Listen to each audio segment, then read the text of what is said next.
बिस्मिल्लाहिर्रहमानिर्रहीम। अस्सलाम वालेकुम। आप उसामा गाज़ी यूट्यूब चैनल देख रहे हैं। इसमें कोई शक नहीं कि मलाला यूसुफ़ज़ई का शुमार दुनिया की मशहूर तरीन शख्सियात में होता है, और इस बारे में जब देखा जाता है, जब कोई पोल करवाया जाता है, तब भी ये चीज़ नज़र आती है। लेकिन हाल ही में मलाला यूसुफ़ज़ई फ़लस्तीन और इसराइल के हवाले से एक कंट्रोवर्सी का शिकार रहीं। जिस तरह से उन्होंने ट्वीट किया और बहुत से लोगों ने शिकायत की, वो मैं ट्वीट भी आपके सामने रखूँगा कि मलाला बहुत कुछ कर सकती थीं, जिस तरह बहुत से लोगों को इन्फ्लुएंस कर सकती हैं और उनका ओपिनियन बड़ा मैटर करता है। तो उन्होंने फ़लस्तीन के हक़ में या इसराइल के ख़िलाफ़ उस तरह से बात नहीं की और बड़े अजीब-ओ-गरीब अंदाज़ से बात की। लेकिन अभी वही कंट्रोवर्सी चल रही थी, वही लोगों को गम-ओ-गुस्सा था कि एक और बात मलाला यूसुफ़ज़ई ने अजीब-ओ-गरीब कर दी है, और वो है शादी के बारे में। अब मलाला यूसुफ़ज़ई, ये तो नहीं हो सकता कि इस्लाम के हवाले से या पाकिस्तान के बारे में उनको पता ना हो, क्योंकि उनके इंटरव्यू से भी चीज़ ज़ाहिर होती है। उन्होंने शादी के बारे में अजीब-ओ-गरीब बात की है, और बात भी की है वोग, जो दुनिया का मशहूर तरीन मैगज़ीन है, ये फ़ैशन मैगज़ीन कहलाता है, उसको इंटरव्यू दिया है। और उसके अब शुमारे में जो उसका फ्रंट पेज है, उस पर मलाला यूसुफ़ज़ई की ही तस्वीर है। उसके अलावा भी दीगर तस्वीरें हैं जो वोग की तरफ से शाया की गई हैं, और ये बेसिकली फ़ैशन लाइफ़स्टाइल मैगज़ीन है। उसमें मलाला का इंटरव्यू, मुख्तलिफ सवालात इनसे हुए, उसकी भी हम बात कर लेंगे। लेकिन जो सबसे ज़्यादा कंट्रोवर्शियल बन गया, वो शादी के बारे में था कि मलाला यूसुफ़ज़ई ने कहा कि जी, शादी की ज़रूरत क्या है, निकाह पर दस्तखत की ज़रूरत क्या है। जब कोई रहना चाहे किसी के साथ तो वैसे ही एक पार्टनर बन के रह ले, तो शादी की ज़रूरत समझ नहीं आती। ये मलाला कह रही हैं। फिर वो कहती हैं कि उनकी वालिदा कहती हैं नहीं, शादी तो करनी पड़ेगी। उनके वालिद साहब को बहुत सी ईमेल्स आती हैं लड़कों की तरफ से कि जी, उनके पास इतनी जायदाद है, इतनी दौलत है मलाला से, वो शादी करना चाहते हैं, मेरे वालिद इस पर बड़े खुश होते हैं। फिर वो ये भी कहती हैं मुझे एहसास कमतरी भी होता है जब रोमानवी कहानियाँ, यानी उनकी कोई रोमांटिक रिलेशनशिप के बारे में उनकी दोस्त उनको बताती हैं, तो एहसास कमतरी का भी शिकार हो जाती हैं। ये सब बातें उन्होंने की हैं, और ये कहा जा रहा है, दुनिया में लिखा जा रहा है, अपने मुस्तकबिल के बारे में मलाला ने बड़ी खुलकर बात की है। तो साथ ही उनसे मुस्तकबिल के हवाले से कि जी 10 साल बाद खुद को कहाँ देखती हैं, ये बात भी हुई। और बहुत सी, क्योंकि कहा जा रहा है जी अनकही बातें जिन्होंने पहले नहीं की वो की, तो 10 साल बाद उन्होंने कहा कि पता नहीं, शायद मैं पाकिस्तान हूँ या मैं किसी और मुल्क भी हो सकती हूँ। फिर वो कहती हैं कि जी मैं अच्छी स्टूडेंट थी, जब पाकिस्तान में थी बड़े अच्छे नंबर लेती थी, लेकिन ऑक्सफोर्ड में बड़े ज़हीन दिमाग आते हैं, तो यहाँ मैं एक एवरेज स्टूडेंट थी। फिर कहती हैं दुपट्टा मुस्लिम पाकिस्तानी और पश्तून लड़की होने की निशानी है, तो ये नहीं समझना चाहिए कि आज भी बाप का उस पर बड़ा कोई एक जबर है कि अगर वो दुपट्टा ले रही है, मैं इसलिए दुपट्टा लेकर निकलती हूँ। और साथ उन्होंने सियासत पर भी खुल के बोलने से गुरेज़ किया, चूँकि 8 मुल्कों में उनकी ऑर्गेनाइजेशन मलाला फ़ंड तंजीम काम कर रही है बच्चियों के एजुकेशन के लिए ख़ास तौर पर। तो इस पर भी वो सियासत में बात करती हैं जी, बड़ी स्ट्रगल करनी पड़ती है, या तो किसी आप पार्टी को ज्वाइन कर लें, या फिर इमरान खान की तरह 30 साल लगेंगे आपको इक़्तिदार तक आने में। तो वो गोल मोल बात करती हैं। तो कहा यह जा रहा है इस वजह से कि वो चूँकि फ़ंडिंग कई मुल्कों से मिलती है, इस वजह से सियासत पर खुलकर बात नहीं करती।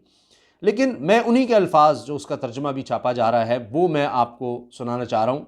तो उन्होंने तो खैर ये बात भी कही है कि जी, ये लड़की की सोच की एक ताकत होती है, वो दुनिया बदल सकती है। ये मैं ज़ाहिर करने की कोशिश कर रही हूँ, और उम्मीद करती हूँ कि मैंने जो वोग को जिस तरह से इंटरव्यू दिया है या तस्वीर है, उस पर वो कहती हैं कि जी मुझे कवर मैगज़ीन पर आके, वोग के कवर पर आके बड़ी खुशी हुई, और मैं इस पर आज़ी का इज़हार करती हूँ। और I know the power that a young girl carries in heart when she has a vision and a mission, and I hope that every girl who sees this cover, कि जो ये मेरी तस्वीर देखेगा फ्रंट कवर पे, जो भी लड़की देखेगी, will know that she can change the world, तो उसको एहसास होगा कि वो भी दुनिया बदल सकती है। तो कि जी, वोग के मैगज़ीन के फ्रंट पर मैं अगर आ रही हूँ तो क्या कुछ नहीं हो सकता। अच्छा, अब नोबल इनाम याफ्ता समाजी रहनुमा ने बालिग शख्सियत होने के नाते, अब चूँकि वो बालिग हैं, रोमानवी ताल्लुकात और शादी के मामले पर खुलकर बात की, और बताया कि आजकल के दौर में जब इनकी कई करीबी सहेलियां सोशल मीडिया पर अपने रोमानवी ताल्लुकात से मुतल्लिक बातें शेयर करती हैं, तो बाज़ मरतबा वो एहसास महरूमी का शिकार बन जाती हैं। शादी से मुतल्लिक बात करते हुए सवाल उठाया कि लोगों को शादी की ज़रूरत क्यों पड़ती है, और रोमानवी ताल्लुकात के लिए लोग शादी ही क्यों करते हैं। मलाला यूसुफ़ज़ई ने कहा कि अगर किसी को किसी शख्स का साथ चाहिए, तो इसके लिए लाजमी नहीं कि निकाहनामे पर दस्तखत किए जाएं। किसी का साथ चाहिए तो इसकी ज़रूरत नहीं है। समाजी रहनुमा का कहना था कि इनका फ़िलहाल शादी का इरादा नहीं है, और ना ही वो बच्चे पैदा करने का इरादा रखती हैं। इसी मौज़ू पर उन्होंने बताया कि लेकिन इनके वालिदैन के ख़यालात अलग हैं, और इनकी वालिदा की ख्वाहिश है कि वो शादी करें। वालिदा इन्हें शादी के फ़वाइद बताती रहती हैं, और कहती रहती हैं कि शादी खूबसूरत ताल्लुक़ और रिश्ता होता है। अगरचे इनके वालिद भी शादी से मुतल्लिक अच्छी राय रखते हैं, ताहम इन्होंने इन पर जोर नहीं दिया। मलाला यूसुफजई ने इंकशाफ किया कि कई पाकिस्तानी लड़के इनके वालिद को इनसे शादी के पैगामात भिजवा चुके हैं। समाजी रहनुमा ने बताया कि पाकिस्तानी लड़के इनके वालिद को ईमेल करके बताते हैं कि इनके पास कितनी जायदाद और मलकियत है और वो मलाला से शादी करना चाहते हैं, जिस पर इनके वालिद खुश होते हैं। तो जनाब ये तो ये कहानी थी, मगर मैं एक और तरफ आपको ले जाना चाह रहा हूँ। ये तो एक नई कंट्रोवर्सी है, लेकिन इससे पहले देखिए ये क्या हुआ। मलाला का मुवाजना एक और लड़की से किया गया, फ़लस्तीनी लड़की मरियम अल अफीफ़ी से। मरियम अल अफीफ़ी वो लड़की थी कि जब ये इसराइल ने बमबारी जिस तरह से शुरू की हमास के ख़िलाफ़ फ़लस्तीन पर, तो उससे पहले जब ये सारा कुछ हो रहा था तो बैतुल मक़दस का सारा मामला था, मस्जिद अक़सा का मामला था, वहाँ पर एक लड़की जब एहतजाज कर रही थी, बल्कि वो प्रोटेक्ट कर रही थी वहाँ पर जो बच्चे थे उनको, तो इसराइली पुलिस ने उसके बाल नोचे, उसको खींचा, उसने स्कार्फ लिया हुआ था और उसको फिर हथकड़ियाँ लगाई, उसको गिरफ्तार किया। हालांकि वो कोई उसके पास कोई असलाह नहीं था, उसको ज़बरदस्ती पकड़ के उसकी बाजू मोड़ के पीछे खींची। तो वो जिस तरह से मुस्कुराई, उसकी ये मुस्कुराहट, ये इतना पावरफुल मैसेज था कि पूरी दुनिया में इसकी तस्वीर शेयर की गई मरियम अल अफीफ़ी की, और ये इतनी ज़्यादा फिर मशहूर हुई कि इसने इतने ज़्यादा तशद्दुद में, इतने जुल्म में किस तरह से मुस्कुराहट दिखाई कि उसको बर्दाश्त करते हुए कि मैं हक पर हूँ, मैं सच पर हूँ और मैं एक अच्छा काम कर रही थी, मैं बच्चों को बचा रही थी और उस पर मुझ पर जुल्म किया जा रहा है। तो हथकड़ियाँ लगते हुए मुस्कुरा रही थी कि वो दिखा रही थी, एक जुर्रत का, दिलेरी का मुजाहरा कर रही थी कि उसको कोई खौफ नहीं था कि जब वो इसलिए आज़ादी के लिए एक जंग में है तो उसके मकसद उसको नज़र आ रहा था। तो वहीं पर मुवाजना मलाला से इसलिए किया गया कि मलाला उस जगह पर नहीं थी, लेकिन एक तरफ इसकी ये जुर्रत मरियम अल अफीफ़ी की, फिर तुर्की की खातून अव्वल से इनकी फ़ोन पर बात भी हुई, पूरी दुनिया में इस बच्ची को सराहा गया मरियम अल अफीफ़ी को। तो इसलिए मरियम अल अफीफ़ी का मुवाजना मलाला यूसुफज़ई से किया गया, क्योंकि मलाला ने क्या किया, जब ये सारा कॉन्फ्लिक्ट चल रहा था, बच्चे शहीद हो रहे थे वहाँ फ़लस्तीन में, तो मलाला बहुत कहा जाता है जी इन्फ्लुएंशियल हैं, क्योंकि ख़ुद आप देखिए कि लोगों ने ये ट्वीट किया कि Malala is one of the most influential people world wide. Can you imagine how many opinions she could change by speaking up for the cause of Kashmir and Palestine, कि कितने लोगों के जहन वो बदल सकती हैं अगर वो कश्मीर और फ़लस्तीन की बात करें। वो कितना ज़्यादा इन्फ्लुएंशियल उनकी शख्सियत है। फिर the fact that one could make so much difference with even a single tweet but chooses to keep their silence is pathetic, कि इतना फ़र्क रख सकती हैं अपनी एक ट्वीट से, वो दुनिया को हिला कर रख सकती हैं, दुनिया में बता सकती हैं कि फ़लस्तीन में कितना जुल्म हो रहा है, लेकिन वो ऐसा नहीं करती। तो ये बहुत ही यानी पैथेटिक है, बहुत ही गंदी हरकत है। अच्छा, अब मलाला ने क्या किया था? मलाला ने कहा था, जब ये सारा जुल्म हो रहा था, मलाला ने ट्वीट किया, the violence in Jerusalem specially against children is unbearable, कि ये जो तशद्दुद हो रहा है जेरूसलम में, ख़ास तौर पे बच्चों के ख़िलाफ़, this long oppression, this long conflict, ये जो कॉन्फ्लिक्ट है, ये जो तनाज़ा है इतने अरसे से, has cost many children their lives and their futures, कि बच्चों को बड़ा नुकसान हुआ है इससे। Leaders must act immediately, leaders को बहुत जल्दी एक्ट करना चाहिए। There is no peace when children and civilians are not safe. अब हो ये रहा था कि इसराइल कह रहा था जी हमें भी निशाना बनाया जा रहा है। तो मलाला यूसुफज़ई ने ये किया कि बड़ा मोहतात अंदाज इख्तियार किया कि लीडर्स को एक्ट करना चाहिए, कोई अमन नहीं हो सकता जब तक कि बच्चों को और सिविलियंस को महफूज ना रखा जा सके। अब यही बातें इसराइल भी कह रहा था कि जी हमारे ऊपर भी अटैक हो रहे हैं, रॉकेट आ रहे हैं।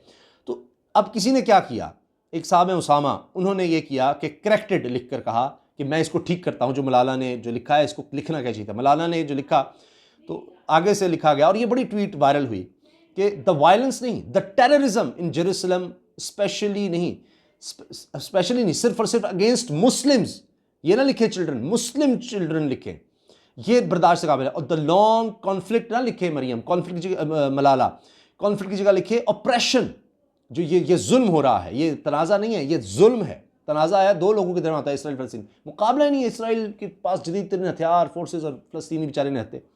तो ये जुल्म है। और मुस्लिम लिखे, चिल्ड्रन की जगह लिखे मुस्लिम, मुसलमानों के खिलाफ ये हो रहा है। और फिर इनोसेंट मुस्लिम्स लिखे, तो ये उन्होंने इनको करेक्ट किया। अच्छा, इसी तरह जावेद हसन कहते हैं इसी पर, the violence, this conflict, many children, the mastering of the delicate art of maintaining neutrality, कि मलाला कितना न्यूट्रल होना चाहिए इस मामले पर। Imagine such careful terminology used if Islamists, Taliban inflict violence in conflicts, but Oxbridge Nobel laureate can't call out Israel, can they? तो इन्होंने तनकीद की कि जी ये इस तरह की लैंग्वेज क्या ये इस्तेमाल करती हैं, अगर किसी यानी दहशतगर्द तंजीम जो जिसको इस्लाम से जोड़ दिया जाता है उस पर ही आता है, तो इस तरह की ज़बान इस्तेमाल करती है कि जी तनाज़ा है, बच्चे हैं, और इस तरह मुसलमानों का जिक्र नहीं, मुसलमान बच्चों का जिक्र नहीं, इसराइल के ख़िलाफ़ एक लफ्ज़ नहीं, फ़लस्तीन के हक़ में एक लफ्ज़ नहीं, तो एक न्यूट्रल सा उन्होंने ये अपनाया। तो इसी तरह से विर्क शाहजेब लिखते हैं कि जी Malala was quick to name Pakistan when a fake account of TTP was threatening people on social media, also tagged PM Imran Khan. Today she hasn't even named Israel and that doesn't surprise me. तो वो कह रहे हैं कि जी एक जाली अकाउंट से जब उनको थ्रेट किया जा रहा था लोगों को, तो फ़ौरन मलाला ने ये किया कि पाकिस्तान पर इल्ज़ाम लगा दिया और इमरान खान को भी टैग कर दी, जी देखिए मुझे थ्रेट्स मिल रहे हैं, जबकि एक जाली अकाउंट था। लेकिन अब देखें कि उन्होंने इसराइल का नाम तक नहीं लिया, और वो कह रहे हैं विर्क शाहजेब कि मुझे इस पर कोई हैरत नहीं हुई कि अगर ये उन्होंने नहीं किया तो ये जनाब ये सारा मामला था कि पहले भी इस तरह से कि Malala Yousafzai slammed for skipping Israel in her condemnation tweet, कि उन्होंने इसराइल को कंडेम भी नहीं किया, मजम्मत भी नहीं की इसराइल की, जबकि कई जो फैशन की दुनिया के नाम हैं, बड़े बड़े नाम, उन्होंने ये किया और उनको उससे नुकसान भी हुआ, उनके कई कॉन्ट्रैक्ट चले गए, ये भी कहा जाता है। तो बाकायदा न्यूयॉर्क टाइम्स में उनके खिलाफ यानी पूरे पेज छपा कि जो सेलिब्रिटीज़ हैं, हॉलीवुड की सेलिब्रिटीज़ हैं, बड़ी बड़ी फैशन की थी शख्सियात, उनके खिलाफ ये हुआ। लेकिन मलाला ये ना कर सकें कि वो इसराइल के खिलाफ कुछ बोल सकें। अब एक और जिस तरह कंट्रोवर्सी मैंने आपको बताई कि अब शादी के हवाले से उन्होंने इस तरह की बात कर दी है कि इसकी ज़रूरत ही नहीं है, निकाह पर दस्तखत की ज़रूरत नहीं है, इसकी क्या ज़रूरत है, क्यों है। तो वो इस तरह की बात, फिर के जी जब रुमानवी कहानियाँ सुनती हूँ तो मुझे एहसास कमतरी होता है। तो बहरहाल आपकी इस बारे में क्या राय है, अपनी राय का इजहार आप कमेंट्स में ज़रूर कीजिएगा, लेकिन उसके लिए आप सब्सक्राइब ज़रूर कर लें चैनल, ताकि आप इस डिस्कशन में हिस्सा ले सकें। और देखते हैं कि कमेंट्स में ज़्यादातर लोगों की राय किस तरफ है, क्योंकि मलाला को ये सब बातें करने का हक़ है, वो कर सकती हैं, या आपके ख्याल में उनको ये बातें इस तरह से नहीं करनी चाहिए। बेल आइकन पर क्लिक ज़रूर कर दें ताकि वीडियो के बारे में आपको फौरी तौर पर पता चल सके, और अगर वीडियो अच्छी लगे तो लाइक ज़रूर करें। अल्लाह हाफ़िज़।